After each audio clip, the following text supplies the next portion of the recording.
Bismillahirrahmanirrahim. Assalamu alaikum and welcome to Talking with Teachers. I'm your host, Dr. Abdullah bin Hamid Ali, and have a very special guest today, Mr. Brett Pike.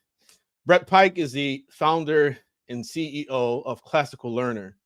After obtaining a bachelor's degree in history education and master's degree in special education and 10 years of experience in the field of education, he decided the entire system was flawed from the base level. He teaches using Classical Learner and the Cubs to Bears book series, which one can find on Amazon. A lot of his books, children's books, extremely important things. And so, of course, he does this to spread his unique educational philosophy. I've been following him for some time on Instagram, and recently I started to follow him on X. I didn't even realize that he was there. And I do also believe he has a YouTube channel, Classical Learner. So we like to bring to the screen Mr. Brett Pike. Thank you. Yeah, thanks for the intro. Thanks for having me. Yeah, I really do appreciate you taking out your time. I know you're extremely busy with family and all your work, and so I really feel very honored to have you accept the invitation because I do admire you quite a bit. And why don't you tell us something about yourself before we begin? Well, as we begin, tell us something about yourself. Yeah, I guess I march to the beat of my own drum, and I think that if you don't like a system or how something functions, then I don't think we should complain about it. I think we should build something better, and that's kind of what got me started on my journey with the education system, because I was in it and I didn't like what I saw. And I mean, I definitely tip my cap to the teachers that are in that system and, fighting for what we believe in, because we need good people in that system. But to me, I said, let's flip the whole table over and let's just build something better from the ground up. And that's what I've been doing the last few years, and it's going very well. Great. So what about your family background, your history? How do you actually come to do what you're doing right now? Yeah, I grew up with a really good family. I guess if I had to describe it, I would say I was forged in love. That I had a great mom and a great dad. Growing up with my academics, ironically, I didn't take them very seriously, and I was probably a B student. And my parents get called to the principal's office and said Brett bounces off the walls. He has a hard time sitting in his seat, and they wanted to put me on ADHD medication, and my parents told them, I won't say what my mother said, but she had some words for them, and thank you, Mom, because they never did, and I think that's why I am who I am today. And I kind of, I wouldn't say I was an impressive person at all, the first 20 years of my life. And then when I got to my junior year in college, I was really just being a fool and drinking alcohol and, chasing girls, and not a way I would recommend young people to live. And I got to my junior year and I said, what, I'm about to go into the real world. I better start, maturing a little bit and taking this life a little bit more seriously. And my idea of that at the time was, all right, I'll start doing well in school, because that's what they always told people, said, do well in school. I said, all right, I'll do well in school. And my idea of figuring out the world, because I was going to be a history teacher, was I'll watch CNN and I'll watch Fox News instead of the sports that I had always watched. And I figured by the end of the next 2 years, man, with doing well in school and watching these, two different perspectives, I'd really have the world figured out. Of course, now that's laughable, right? I mean, just, two different liars in a very narrow spectrum. But I did that, and I got really good grades. Then I went to my master's program, and I graduated with a 4.0 GPA, and I got the award for the top student in my program. So I really did make that decision and flip that switch. And I started to take things more seriously, started doing my student teaching, got into that system. And I really didn't like what I saw. And right around that same time, I was going through an awakening where I started to realize that a lot that was presented on CNN and Fox News and in the school system, really the culture, like a fish in water, it's hard to be aware that there's more than the world around you. And I started to wake up to some of those things, and I came across some really great minds. And, a friend of mine told me there was this guy, Richard Grove, and he said, this guy, Richard Grove, and he's really intelligent. and he presents a completely different history than you've learned. And, my reaction to my friend was, well, you and Richard Grove are idiots, and I'm going to prove you wrong. So I listened to Richard Grove, and the one thing I was good at was getting back to primary documents because I was a historian. Like, that's what I was into. And I started getting back to the documents to prove Richard Grove wrong. And each time I was proven wrong. And I did that for about 3 days. And then I went back to my friend and I said, it turns out I was the idiot here. And then from there, I realized I had to completely restructure the frame through which I saw the world. So, going through an awakening and coming across Grove was really good because he talked about something called intellectual self-defense, which is this idea that it's a mistake to wake up and go cling on to the next guy, right? Say, well, that guy was lying to me, so this guy's telling me. You have to figure out how you were fooled, and then you have to create a system in your mind to make sure that you're not fooled again. And I teach this stuff today. It's intellectual self-defense. And it's the idea that you have to have a filter of what you know and why you know it. And you know things because you're able to prove it to yourself. And that could be getting back to primary documents. That could be reviewing secondary documents. But you have to be able to prove it to yourself. You have to be able to scan what someone is saying or what you're reading for logical fallacies. Is there an ad hominem? Is there an appeal to authority? Is there an appeal to emotion? Are there these common manipulations that have been taught for thousands of years? This gets back to classical education. So I really started to restructure my worldview and make sure that I only knew what I could prove to myself. And with that became a very large journey. And as I was going through that awakening, I said, you know what? What about the education system itself, the system that I'm in? And I started to look to people who were painting a different picture about the education system. And I came across great minds like John Taylor Gatto. Anyone who hasn't read his book, Dumbing Us Down, his other book, Weapons of Mass Instruction, he really gets into what the school system actually does and what the school system is actually very good at. People think it's a failure. It's very good at the real lessons it's designed to teach, that truth comes from authority, that you're not supposed to question what they're telling you in the school system, that your self-esteem should come from your superiors rather than, what you're doing in your soul and your relationship with God. And, your self-esteem should come from within, right? But that's, they want it to come from them because they want them, the school system makes the teachers the authority. So I started really restructuring my understanding. I came across Dorothy Sayers, The Lost Tools of Learning, Classical Education, these really great minds. And eventually I realized that I didn't like anything I saw about the system. And I kind of said, all right, well, I'm going to do my own thing. So I know your original question was, what was my background? So I hope that's a decent overview of where I started and how I got to where I am today, which we could talk about. Very serious man. I follow God, I homestead, I grow my own food, I slaughter my own meat, I have orchard, I have a garden, I run my own company, I employ people that are like-minded, and I believe in extreme personal responsibility. So when I say I look back at that 20-year-old and that wasn't an impressive person, and that's not the advice I would give to a young person, I don't just talk this stuff, I live this stuff. And we have to be good role models, and we have to build better systems for the people that are coming up. Because if we don't, they're going to continue to be trapped by what's happening in the mainstream system.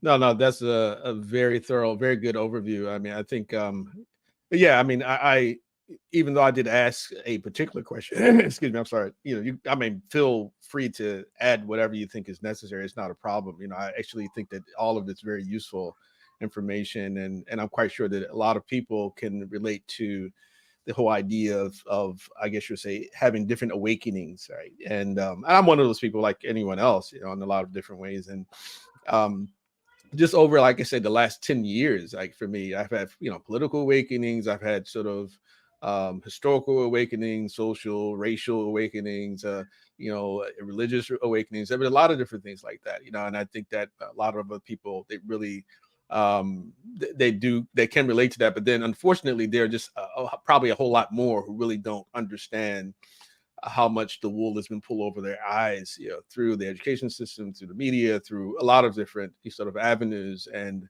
I do think that that's why your work is so important.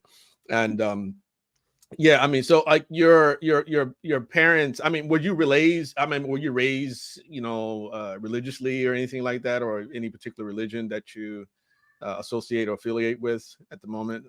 Yeah. Well, I mean, I don't, again, I know it's a bit of a personal question, but yeah, I don't want to sort of, if you feel free to answer it however you like, so yeah. Well, it's not personal. It's an important question. Okay. We talk about awakenings, but the ultimate awakening is spiritual, right? The ultimate Yeah. awakening is that we come from a creator.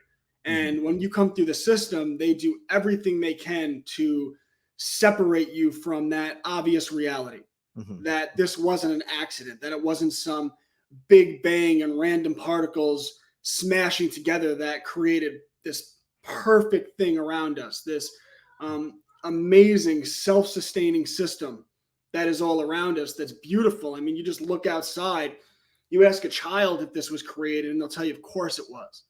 How could it not be? But people come through the system and they're taught about evolution, they're taught about the Big Bang. And when all the authority figures in your life are telling you these things, it's kind of like that fish in the water. You're only aware of the culture that's around you. And they do such a good job of building up that atheistic culture within the school system that people, children, even their parents, feel shamed in actually going against that. Like, how dare you question our theory of evolution? You just said it was a theory and you're telling me I can't question it? I mean, exactly. Listen to these people, just clown world. So I was raised Catholic, and I wouldn't say that I came from a religious family. And really, growing up in that, it was kind of nonsense to me. Like, we would go to church, and they would basically just sing songs in a language that none of us understood, and they didn't even preach the Bible.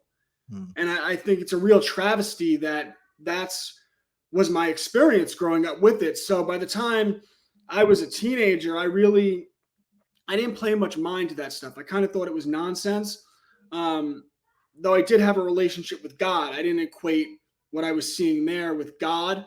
But I wouldn't say I had this deep connection. I wouldn't say that I was a spiritual person. And then as I got older, and I was actually doing investigative reporting at the time, and I was uncovering some really gruesome stuff. Like, I was looking into Seth Rich and Michael Hastings, and I was doing some reporting on the Jerry Sandusky situation. If anyone remembers, he was a defensive coordinator, a football coach at Penn State University, and it turned out he was a real creep and he was violating young boys. Right. And I started doing research into that, and what I found was he was actually part of a network, which is very interesting because the news media didn't let anyone know this, right? They said, look at this lone creep.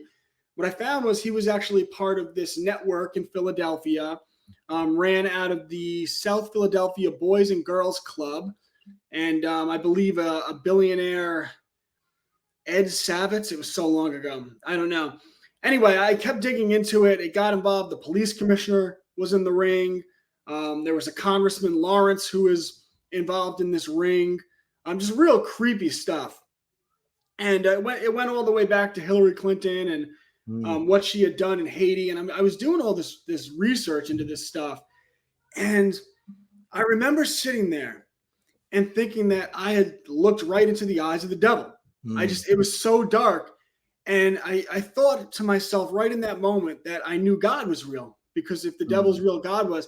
And I'll never forget, I had the warmest feeling take over my entire body, like pins and needles take over my entire body. And the next day, and that's how God throws winks, right? A Jehovah's Witness actually knocked on my door. And I said, well, it'd be silly not to let him in after having that experience. And I studied the Bible with him for 2 years. I'm not a Jehovah's Witness, but I really respect him. He's a good friend of mine to this day, and a great religious scholar. And I studied the Bible with him for the next 2 years. And, today you asked me what I've gone to Southern Baptist churches. I've gone to a few different places. You asked me what I am.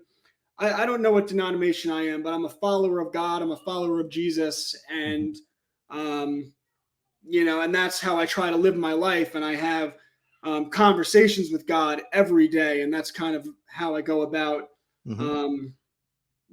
what I live my life. And I try to hold myself not to my standards, but to the standard of God. So that involves a lot of me apologizing for my shortcomings and asking for strength and wisdom so I could do a little bit better next time.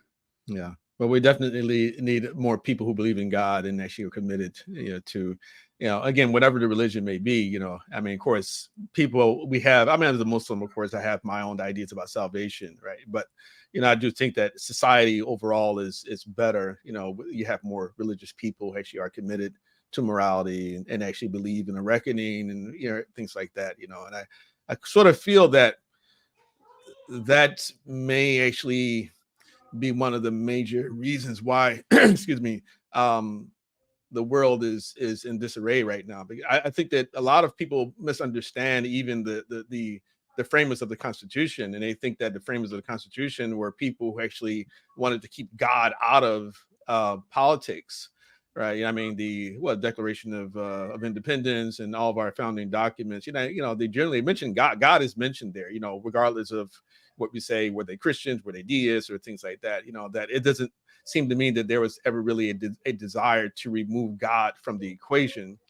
And I think that, like, the effort to I guess you would say, come up with too generic of qualifications for people to hold public office has actually made things much more difficult and has accelerated the collapse of society. And what I mean by that is, if all that matters is how old you are and how long you've been a citizen, uh, you know, in order to hold public office, and we're not concerned with, okay, well, does this person believe that they're going to be held accountable after they die, right?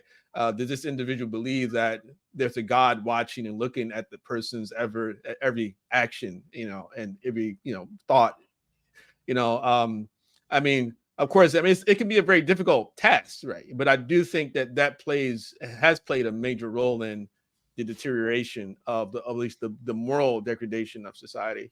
I mean, that's just my take on it. I don't know if you feel the same about that, right? But Yeah, there are these misteachings that yeah. the founding fathers wanted to remove God from government. And Mhm. if you read what they wrote, that's not Mhm. the case at all. What Thomas Jefferson, for example, Mhm. talked about is that people were using government to take the Lord's name in vain. Mhm.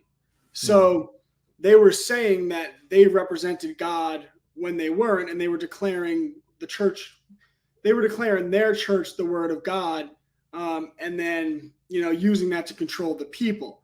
So what he wanted, what they went for was the freedom to practice religion, was to practice your worship of God, um, as you understand what God is, and that's what the Constitution of America was meant to be. And that derives from, they had left England, and like everyone talks about the Pilgrims coming to America and whatnot. Well, the reason the Pilgrims came to America is because the royal family of England declared that they were chosen by God and that they had the direct connection to God. And Mhm. that because of that, they spoke the word of God. So they were taking the Lord's name in vain. They were saying, Right. I am the word of God, Yeah. right? Mhm. So that's what the founding fathers had escaped from.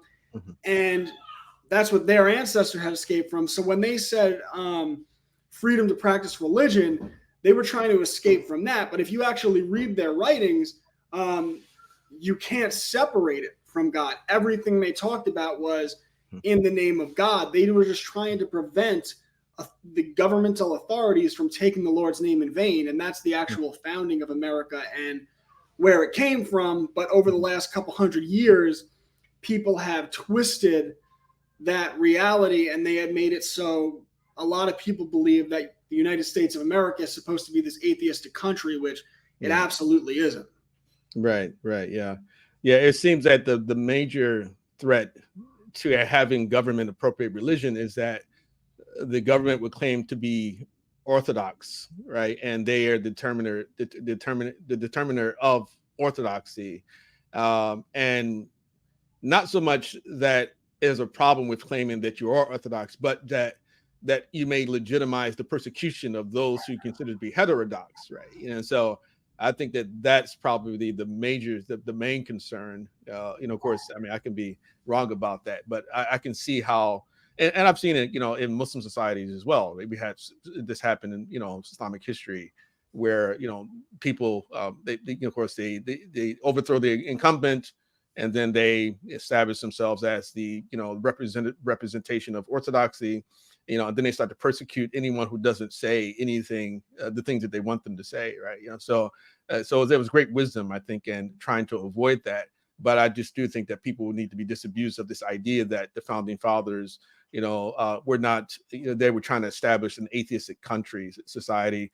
And they definitely weren't trying to establish a secular society like the one in France, for instance, right? So, yeah.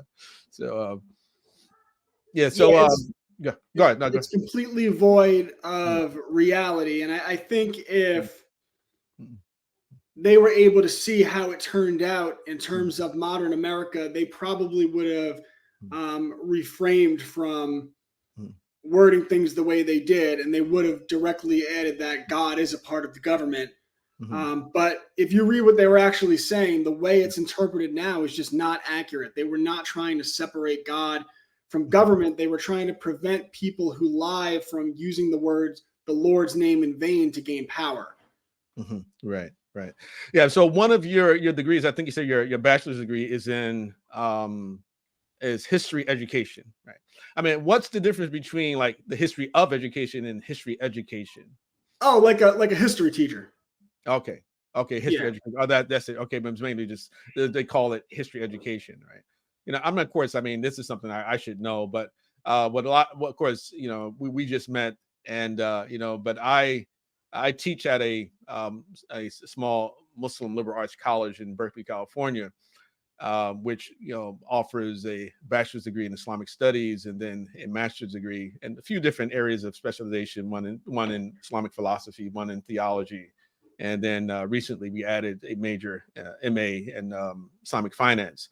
But being a professor, that this was something that I never had plans. I'm an educator, but not in the way that you are. I imagine that at a certain point in your life, you actually, decided before you went to school, perhaps even that, I want to study like history education, right?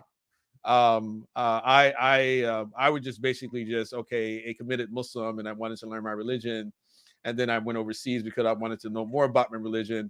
Then I came back and I started teaching here in California. I was invited. I'm actually from Philadelphia, and started teaching. And then I went back to school, and I completed a master's in ethics and social theory. And then once I finished that, they offered me a scholarship for the PhD program in historical and cultural studies and religion.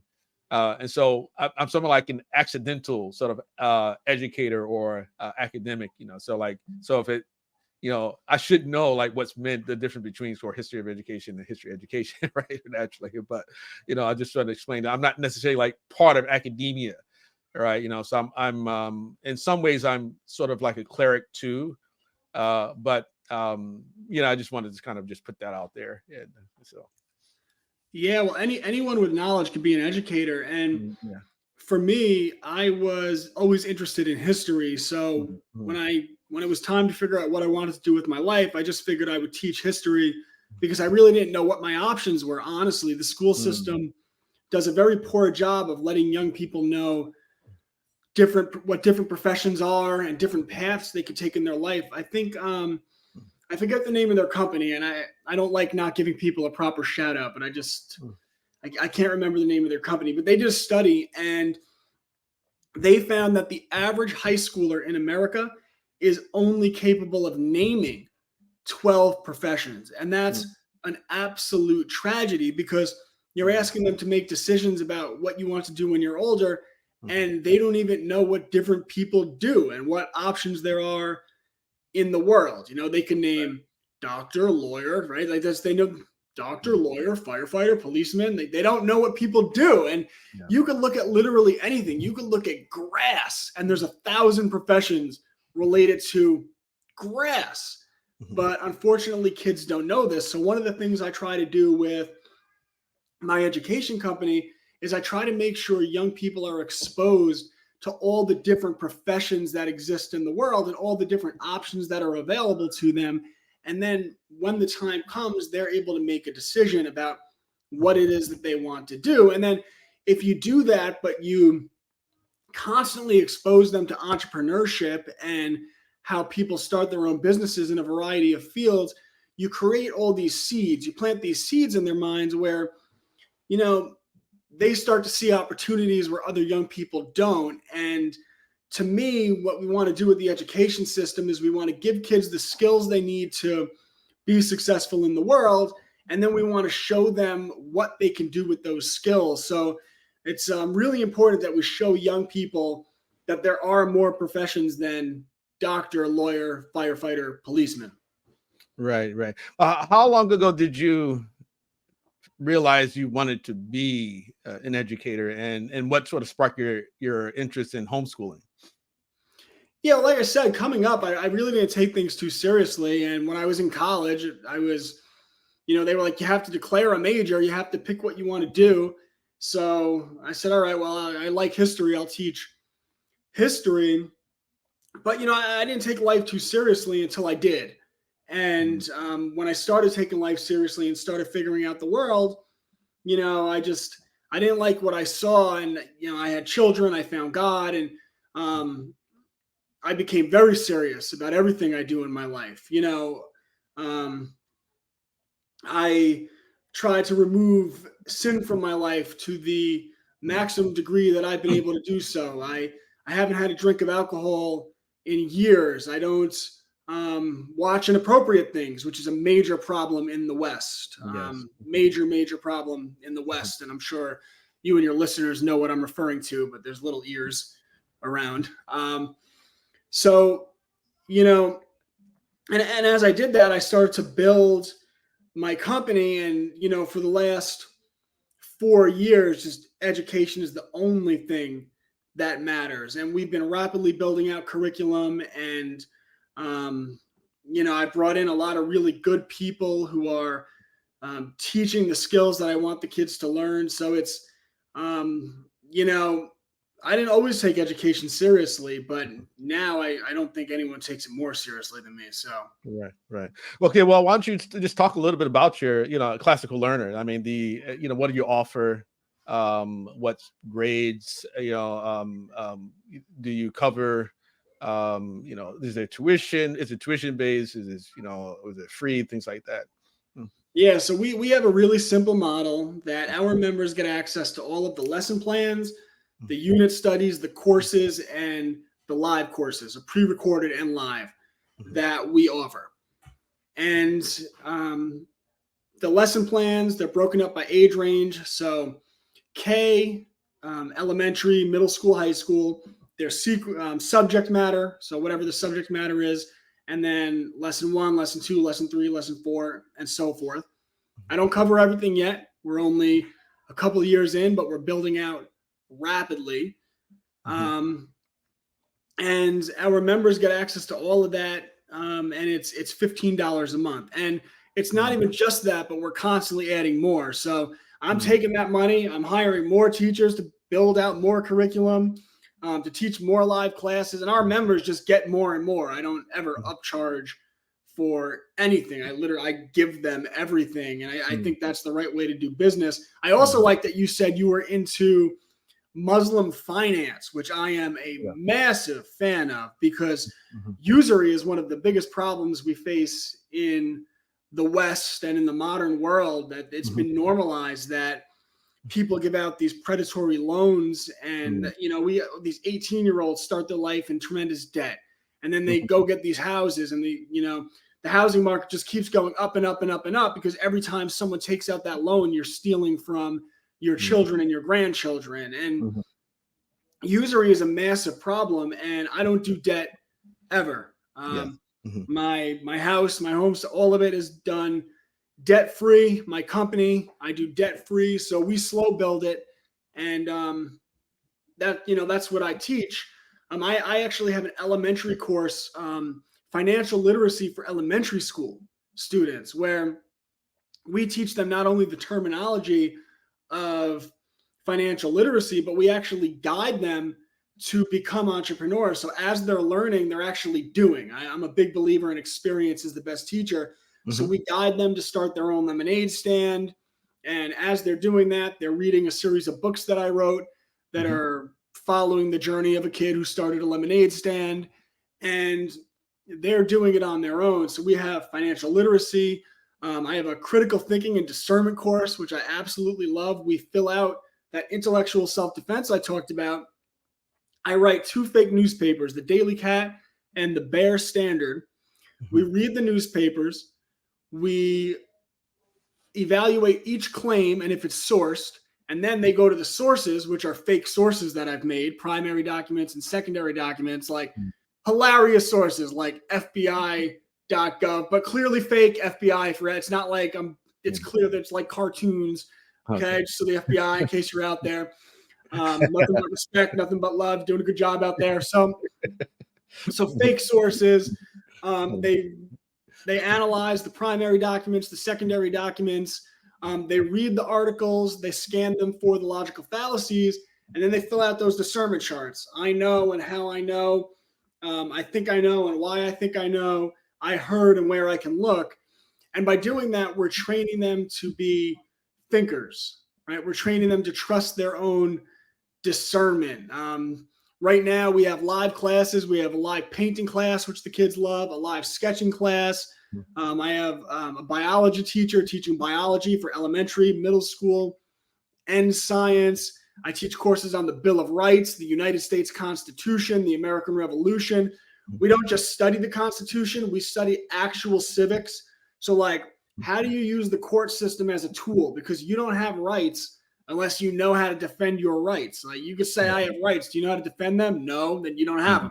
So what is an affidavit, right? How do you set the record in a court proceeding? What is a notice of liability if someone's going to violate your rights, that you could put them on notice that I will hold you financially and if possible criminally liable for violating my rights? What is a conditional consent? Yes, I'll do this. I'll agree to your terms, your offer, which a lot of times when the government does something or a corporation does something, people think they have to do it. It's really an offer if you look at the law. So how do you then take that offer and say, well, I could write up a document and say, yeah, I'd be happy to accept. I'd be happy to wear your mask. I'd be happy to inject your poison into my arm if first you can do this for me. And of course, you can make the terms of your offer so steep that they can never meet it if you don't want to do something. So it's like, you have to know how to defend your rights if you're going to have rights. So I'm really big into American history, as I'm sure you know from my Instagram page and whatnot, like real history, and not like the memorize this date. Like, no, understanding the intricacies of history. What was the event? What were the driving forces? What were the mechanisms behind the scene? And there's no victims. It's if something happened to a people, what could they have done differently to prevent that from happening? Because if we're going to learn from history, we have to learn from people that had bad things happen to them and then say, if we are put in this situation, how do we prevent that from happening now? Everything is about personal responsibility. No matter what happens in my life, no matter what happens in the world, I will always look at the man in the mirror, because it's when we take personal responsibility that we actually get our power and take power over our own. One of the examples I like to use is Martin Luther King Jr. versus Malcolm X. Martin Luther King Jr. is celebrated by the system, and I like Martin Luther King Jr., but everything he was doing was about the government making changes, where Malcolm X preached extreme personal responsibility, building supply chains and building networks. And in my opinion, if you are going to gain power in your own life, in your community, in your nation, in your country, that starts at the grassroots level with the man in the mirror, then family. And you have to be a good family man or a family woman, be a good husband, be a good wife. Raise your kids right. Don't give them to people that hate everything you believe in, right? Homeschool your kids. So obviously I preach that. Learn as many skills as you can. We need carpenters. We need electricians. We need any skill you can learn. Skills. Start businesses. Be entrepreneurial. my employees will never have to wear a mask. My employees will never have to get a shot, because I would never make them do that, because I've taken power back, and then I could extend that power out to my community. And now they have money, and we can create supply chains. So, one of the things I plan on doing in the next 24 months is I have 0.25 acres on a main road. And what I'm going to do is put up a steel building, and I'm actually going to start a country store and knock on my neighbors' doors and say, hey, they're farmers, my neighbors. So what are you growing? What are you growing? I'd like to stock your stuff in my store, local craftsmen, local people. And now I create this store where they have, all of a sudden, they could sell to me at wholesale. So they have this consistent customer, right? Me. And then I'm selling to the community. The money's coming back in through me, right? And it creates this circuit where now it's the local wholesaler, the local retailer, the local community, rather than going to Walmart and you spend that money and it's gone. It's never coming back into your community. This is where our actual strength comes from. And the more we teach people about personal responsibility, that's the way. So I don't know if that answers your question. I kind of took I mean, that's really, really beautiful. I mean, there's so much there, and it just, all these thoughts are going through my mind, and I'm trying to figure out how to sort of approach the next question, but I guess before even moving on to a different question, I really appreciate you bringing up the difference between Martin Luther King and Malcolm, injecting that into the conversation. And unfortunately, right now in the U.S. in particular, and perhaps even in Britain as well, that too many Black Americans, I'm Black American too, so born and raised here. My parents have been here for a very long time as well. And of course, we don't know how far we go back, but we've been here for some time. And basically, my family came up through, we call the experience of the Nation of Islam, right? So they followed Elijah Muhammad, and then they followed his son, W.D. Muhammad, which means, of course, Malcolm was part of our experience. And it can be a challenge quite often talking to a lot of African Americans who did not have that experience, or did have that experience, but kind of sort of lost the connection, the idea we call do for self. And so throughout, I mean, they've always been sort of like these two different general paradigms in the African American community. And one is sort of like the nationalist separatist, and then you have the sort of the integrationist paradigm. And this goes all the way back to even the freedmen, so the, or like, there was issue with Frederick Douglass and his friend, Martin Delany. Both of them served under Lincoln. But Delany wanted to go back to Africa, and Douglas said, no, this is our home. We're going to make something out of it. And then that is passed on to people like Booker T. Washington and W.E.B. Du Bois. And there's a sort of the debate, even though Du Bois came somewhat synthesize it, but he then eventually he left America and died, as a separatist as well. Right. But what predominates in the Black community now is more like the integrationist model, the idea, the dependency model, right? Of, okay, well, the government's here to do everything for us. And I think that, of course, it's not only African Americans, but it's, a lot of most other people as well. And so this idea of just getting yourself out of debt slavery, right? And that's itself, I mean, that's something, of course, I've been trying to work on as well, very, very, strongly trying to get rid of all of my debts and, long-term debt and people, because we want so much, hey, well, let's do this long-term debt, let's get the car note, let's get the mortgage. And of course, you can afford it, but it's like for people to trying to convince people to understand the problems with debt, it can be a really challenge. But I do like the fact that the COVID lockdowns occurred, and for, I think, a lot more people, they woke up. I'm not saying I was glad that occurred, but I mean, like, in that it woke up a lot of people around the world about the problems with our system, and then how vulnerable you place yourself when, let's say, I have 2 car notes, I have a mortgage, I have a job, and then all of a sudden my employer comes in and says, hey, well, if you don't get this shot, I'm going to fire you. And then you say, well, oh my God, if he fires me, I'm not going to have any money, and I'm not going to pay my mortgage, I'm not going to pay my car note. So it becomes system of neo-slavery. And I think that they're trying to transition to even something even more sinister than that, if they eventually sort of eliminate cash, if they can get rid of cash, and go to a completely digital system. I imagine that you would know these things, of course. Yeah. So. Yeah, well, everyone, look how hard the system attacked Ye when he said that slavery is a choice. Yes. Yeah. And the reason the system attacked him so harshly is because he was over the bullseye, and he's a very influential person.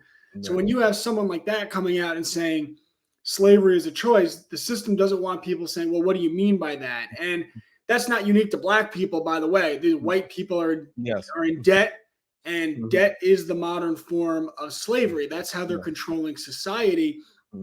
And you're so right about COVID was an absolute blessing, because the tyranny became more overt, and that opens people's eyes. That leads to awakening. And whether that was in the school system or how they use debt to control people and say, well, you want to work this job and you need to pay that mortgage, right? You don't want to lose your home. Well, then you better get this injection. That is some tyrannical. And people are able to see that and see how debt is an instrument of control. Yes. People are able to see how when you want to get food, that you're reliant on Trader Joe's, that you're relying on these grocery stores. And that started a real grassroots movement of homesteading in the United States of America, and I'm sure other parts of the world, where now people are trying to grow their own food. They're trying to know their local farmer. They're trying to build up these supply chains, because when you have those chains, now you could effectively boycott. People talk about the American Revolution. Everyone loves to say, 1776, mount up, patriots. Well, the reason the American Revolution was possible is because the early American settler was an incredibly independent person. I mean, these were tradesmen, these were blacksmiths, these were farmers. They cut down wood, and they knew how to build homes from wood, and mill the wood and build a house. These are incredible skills that are lost on the average person today. And they were so self-reliant that at the height of boycotts, they were only importing 2 products. There were only 2 things they couldn't figure out how to make. Every other item they were producing, all the food, all the clothing, all the materials for their shipping, they were producing by themselves, not reliant on England. And because of that, their boycotts were extremely effective, to the point where the businesses in England actually went to the king and said, you need to stop taxing the colonists, because their boycotts are so effective that they're costing us a ton of money. And people talk about the Sugar Act and the Stamp Act. Well, the king repealed them because the businesses in England went to him and said, these boycotts are killing us, right? So these were incredibly self-reliant people. They were rooted in Christian community in early America. So self-reliant people rooted in God. And because of that, they were very difficult to control, even by the King of England, who, controlled what's arguably was the most powerful army in the world at the time. And the formula is still the same today. It's not looking to the government. Joe Biden's not going to save you. Donald Trump's not going to save you. None of these people are going to save you. But the man in the mirror and personal responsibility, well, that will take you a long way. So that's where we need to get. And people are waking up to that reality every day. Right.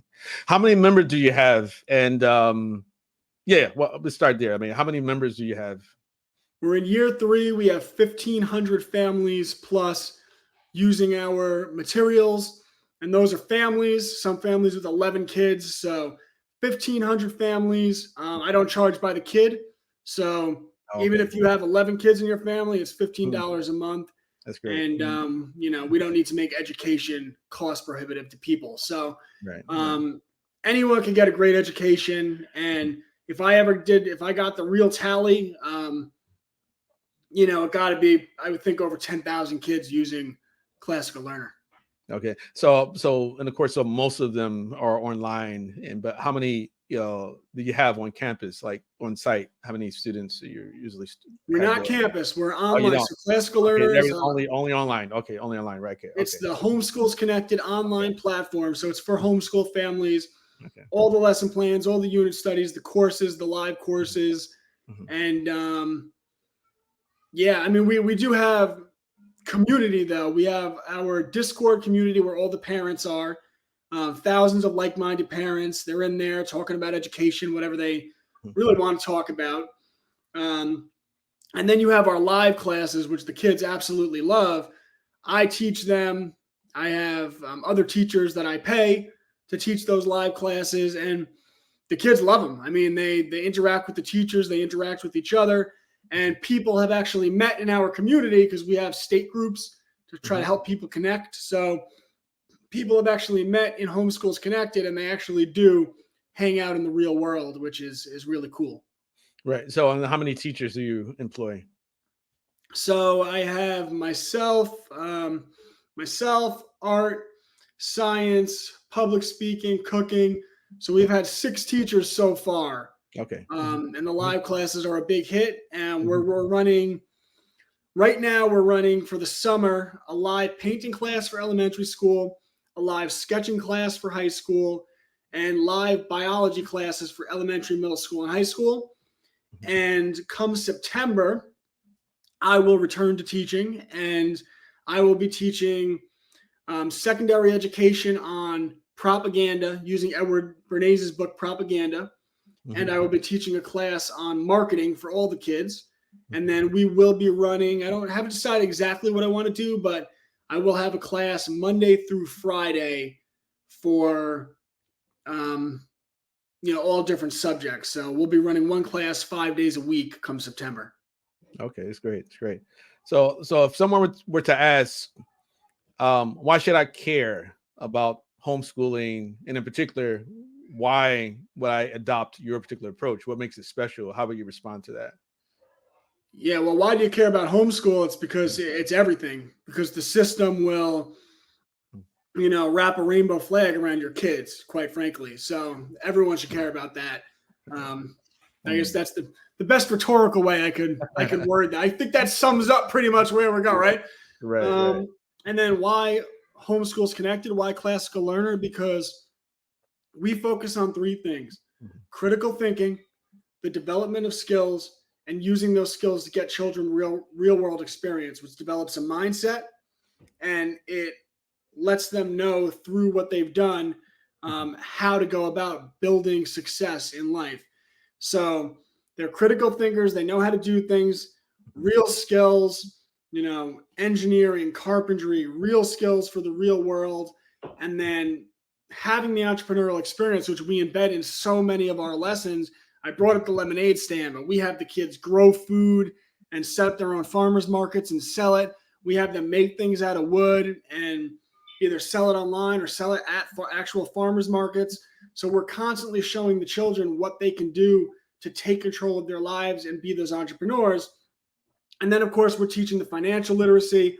We're teaching real history, real American history, how not to be the victim, the Bill of Rights, what your rights are, how to defend your rights. So we're teaching things that are relevant to what matters to becoming a successful adult. And one of the greatest joys that I get is the parents come to me all the time and they say, I love Classical Learner because I know it's actually preparing my kids to do the things that they need to do. And to me, that's what it's all about. That's why I call it an education worthy of freedom. Because if you're going to be a free person, then you have to be a person able to take extreme personal responsibility. And that's what we teach, and it's what we teach the kids how to do. That's great. It's great. Beautiful. I mean, there was a time when pretty much everyone homeschooled, right? I mean, public schooling itself is fairly recent in human history. I mean, wouldn't you say, or how would you? Homeschooling is the norm for the majority of human history, and Yeah. public school is the experiment. And it's not going so well, I would say. It's not going that well. If you go back to the 1800s during the Napoleonic Wars, you had France and Napoleon fighting Prussia, right? Mm-hmm. Which of course would become Germany, right? It would break off to a few states, but they were fighting Prussia, and Napoleon wiped the floor with them. I mean, he beat him so bad, he beat him like a drum. The Prussian soldiers started disobeying orders. They turned around and ran away. Mm-hmm. And most people don't know that, but Napoleon took over pretty much all of Europe. In fact, he made the same mistake as Hitler. He decided he was going to invade Russia. And anyone who knows anything about the history of war, you don't invade Russia because it just gets too cold, and all they have to do is burn their own stuff, and the winter will kill you. So Napoleon made the same mistake as Hitler.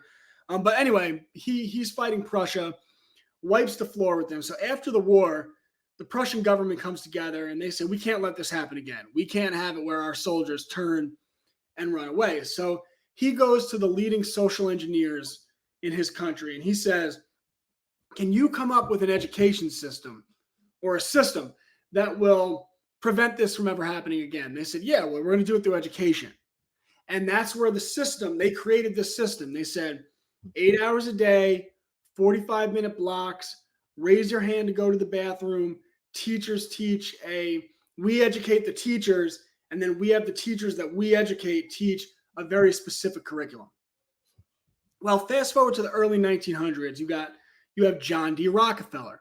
He comes across the Prussian education system, and he absolutely loves it. He says, I want a nation of workers, not a nation of thinkers. That's what Rockefeller says. So he starts giving out $10,000 grants, and which is a lot of money at the time, or 1900, right? To any county, any school, to any area in the country that would adopt his curriculum, which was this Prussian education system. And of course, he sold it. This is the modern, state of the art, tested. This is it, right? This is going to make your children better than ever. Right. 10,000 here, 10,000 there. I mean, the small towns are taking this money. They're building physical schools with it. I mean, so he gives out all these grants, and before you know it, you have this Prussian education system all over the United States of America. And he didn't stop there. I mean, he did this all over the world. So you have this Prussian education system, which was put together for the purpose of making a docile, obedient population. And it's now spread from Prussia to it's the education system everywhere in the world. Right. So there is a real history to the history of education. And once you understand it, it's just like wrapping that pride flag around a kid, right? Once you understand it, you're like, no, my kids, we could do better. Yeah, it's interesting you bring up the Rockefellers, and of course people talk about the Rothschilds and the role that they played in, I guess you say, the social, political, and cultural evolution of the modern world, I guess you'd say. Of course I've heard these names in my entire life, and it's only in recent years that I've come to realize just how influential they have been in so many different sectors, and even in the medical sector, right? A lot of people don't realize that when people go to study medicine, just something often it's even called like Rockefeller medicine. And so you go to the doctor, and I mean, what do? They touch you a few places, they take your blood pressure, and if they find something, okay, well, they just recommend a pill, and that's as far as most of the recommendations go. So, and since COVID, the lockdowns, I actually used to have much more trust in the current medical system prior to the lockdowns. And my wife was a skeptic, herself, so she didn't like take pills, as she always to talk about, the damage your liver and things like that, so, and I used to always get, think she was crazy. It's like, she's in pain. I said, well, let's take a pill, so she didn't want to take pills, so, but I come to realize, of course, that she was right. But again, then also learn out all these other things too about the current system, and people spend all these years going to school, only to find out at the end that most of the, again, no offense to doctors, and I'm just at a point now, I really don't, I'm not eager to go to the doctor, that, just more diet, the exercise is important, those type of things. And I check my blood pressure every single day. That's really what I try to do on a regular basis. Try to avoid the vaccine schedule. I said my son, my daughter's, she's 20. Well, she'll be 20 soon. And then my son is 11, and it's already said that no more shots for him, any types of vaccines. So anyway, I'm sorry to ramble. I just thought I'd kind of just sort of bring that out there. You have any thoughts about those two families? Or Yeah, I mean, a lot of thoughts. I mean, to start, like with Western medicine, it could be great. Yeah. If you need a surgery, Western medicine has really made a lot of advancements. But if you're looking at it as a preventative model, Western medicine is awful with preventative healthcare. And they try to get everyone on pills when they should be fixing things with diet, because pills are where the money is. And that's the unfortunate truth about the West, that there is a lot of money in getting you on stuff and making you progressively sicker. And unfortunately, capitalism has a lot of positives, and it raises the standard of living of people all across the world, but it also has a lot of negatives. And one of the negatives is you get like the pharmaceutical industry, and there is a big profit motive in making people sick and make people, sick for the rest of their lives, because there's a lot of money in those pills. There's a lot of money in those shots, and people know it. And all this stuff goes back to, talk about the conquering of the medical system. Well, in 1910, there was this Dr. Abraham Flexner who wrote the Flexner Report. And this report was taken in front of state licensing boards all across the United States of America. And they used this report to get the licensing boards to give the American Medical Association control over medical school accreditation status. Now, if you lose your accreditation, you lose your funding and your school falls apart, right? Well, within 20 years, 30 years, half, and this is a remarkable number, half of the medical schools in the United States of America had closed down because they would not give accreditation. The American Medical Association wouldn't give accreditation to any medical schools that were teaching naturopathy, homeopathy, and that type of Eastern medicine. Well, it turns out the Flexner Report was funded by the Carnegie Endowment, the Rockefeller Foundation, in accordance with the American Medical Association. So they used the money to write the report. They took the report in front of the state licensing boards. They gave their people control of accreditation, and they got rid of all Eastern medicine. And of course, Rockefeller, as petroleum-based medicine, right, he had control of all the petroleum, Standard Oil, right? So he found out how to really make an industry that was just as profitable as oil, which is pretty remarkable. I mean, you're like, how could you have an industry like you control oil and you're going to find something probably more profitable? And he actually did. And he figured out how to get a monopoly over medicine, which is really, I mean, the guy is evil, but in terms of just being that, I mean, that is some feat he pulled off. Yeah, pretty shrewd. Yeah, shrewd. Sure. Sinister as well. Shrewd and sinister at the same time. I really do appreciate that. Now, of course, we see a lot of things happening in the U.S. And of course, it's an election season. Of course, we saw what the attempt on Donald Trump's life last Saturday. Do you feel there's still hope for America? Oh, yeah. America's doing better than ever. Okay. I mean, COVID was such a blessing, and so many people have woken up, and they're not just waking up, but like they're waking up. I see it firsthand because people are homeschooling by the millions now. And what that means, it's a rejection of the mainstream system. It's saying that we don't trust you enough to let you anywhere near our children, right? That we're going to educate them ourselves, and we're going to make sure that our children have the awareness, the knowledge, the morals, the attitude, the mindset to build a better world. And you have millions and millions of children being raised right, and these are going to be the people that take us into the future, and they're going to do a great job. I see these kids every day firsthand, and I mean, I have tremendous optimism about the future. And, in terms of corruption in politics, people think it's this new thing. I mean, I'm a Yeah. historian, and you read the primary writings of historical figures, and all they talk about is how corrupt everything is all the time.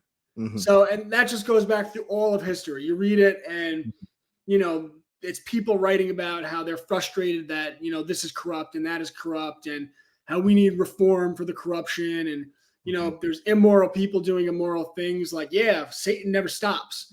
Never, That's right. and, that's not how it works, right? That's So right. it's a battle. It will always be a battle, and that's why we are here. That's what we're doing. So That's right. anyone who thinks that like the black pill, these people are lost. America is going to crush.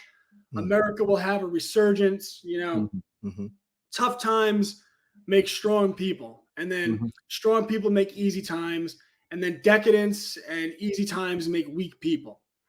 But then those weak people make hard times, and those hard times make strong people. And these are cycles, and they're ups and downs. Like, even if America were to have some type of or some form of collapse, people, some people listening to this, why does he keep calling COVID a blessing? Because everything is a blessing from God. A collapse is a blessing from God. And with a collapse comes the making of more strong people. And then from that collapse comes a resurgence, right? So America's in a great spot, and there's going to be ups and downs. But what I tell people is, if you stop looking at they or them to fix your problems, right. Well, what happens is you could actually position yourself where when there's that collapse, like, let me give a concrete example. Let's say you start growing a ton of food, right? And then all of a sudden the food system collapses. Well, you might find yourself in a pretty good position now, because now you could say, I can provide you the food, and people will pay for it or barter for it. And you could actually start to accumulate wealth, and then you can use that wealth from a moral position to actually build supply chains and empower people within your community. And then through the personal responsibility that you've taken, your community starts to become strong, and you start to build that new, better world. So everything is a blessing, and I couldn't possibly be any more optimistic about the future of America. That's great. That's great. Great. Love to hear optimism. We all do. Oh yeah. I have. It's interesting. I love your passion, right? And I've been, sort of. It comes out in your videos as well, and I'm wondering, have you always been as passionate about things as you are right now? Was there something that catalyzed that? Or was there some event, some moment in your development and your awakening that made you a bit more passionate, or this is your personality? Well, I've always been patriotic, and I attribute that to my father. And my father was a Vietnam veteran, and people could say what they want about the war, but his country called. He was 18 years old. He didn't get drafted. My father just volunteered, and he thought that America needed him, and it was his responsibility. And he went across the world, and he fought for America. And my grandfather during World War II just volunteered, and he thought that America needed him, and he went and he fought across. He went across the world, and he fought in Japan. And because of that, because growing up in that, I've always had a real sense of patriotism and connection to our country. And one of the things I really warn people about is, do not black pill your children. Do not make them think that America's this terrible. America's a great place filled with great historical figures. I mean, for every John D. Rockefeller and J.P. Morgan, you had Teddy Roosevelt, who risked everything to take them on. He broke up the monopoly of Standard Oil. He broke up the monopoly of Northern Securities. He volunteered with the Rough Riders. He wasn't drafted. He formed his own. I mean, the guy was the second in command of the Navy, and he said, no, I'm not going to do that. I'm going to get a volunteer unit of roughnecks from the middle of nowhere out in the wilderness. And that's where he got these guys. They really were Rough Riders. Like, these were a rugged crowd. Like if you ever look up who the actual Rough Riders were, like his military unit, like after the war, they were all went to jail for murder. These were rough guys he was with. And they were out in the wilderness. These guys were a little nuts. So, he said, you know what? There's people in Cuba.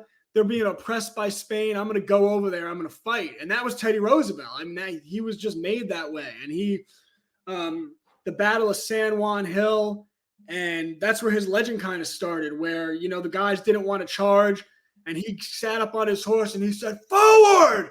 And they just all followed him. And, for every bad guy you have in American history, you have guys like that. You have guys like Henry Ford, who a real moral man who had built an empire and risked his entire empire to stand up for what he believed in.